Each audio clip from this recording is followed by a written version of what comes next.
sa GMA News and Public Affairs.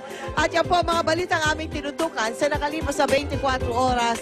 Maraming salamat po sa inyong pagtitiwala. 4 na oras na lamang Pasko na. Naway maghari po ang pagmamahalan ng bawat pamilyang Pilipino.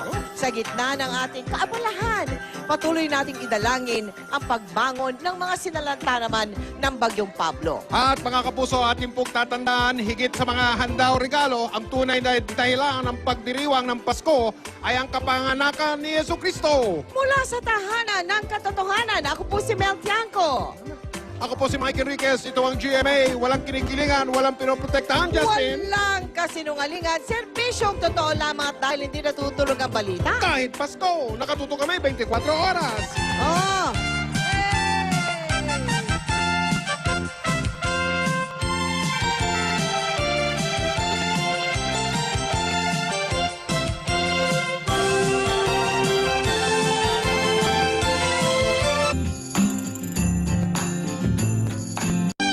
Maligayang Pasko sa inyong lahat mga igan, naway maghari ang pagmamahalan at pagbibigayan sa isa't isa ngayong araw po ng kapanganakan ni Jesucristo.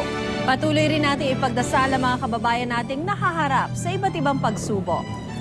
Kung nasa ng balita, ikaw tangdigan ng katotohanan magkasama sa pagbabalitang walang kinikilingan.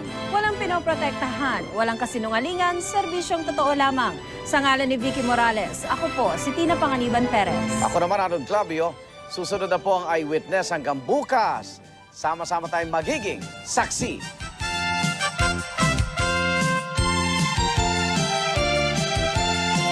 Mga anak, ako to si Papa. Buwan sa inyo, Merry Christmas. I love you. Miss na miss ko kayo. Tsaka sa mama mo, sa Lola Melda, tsaka sa lahat kayo dyan. Merry Christmas, Happy New Year. I love you. Kami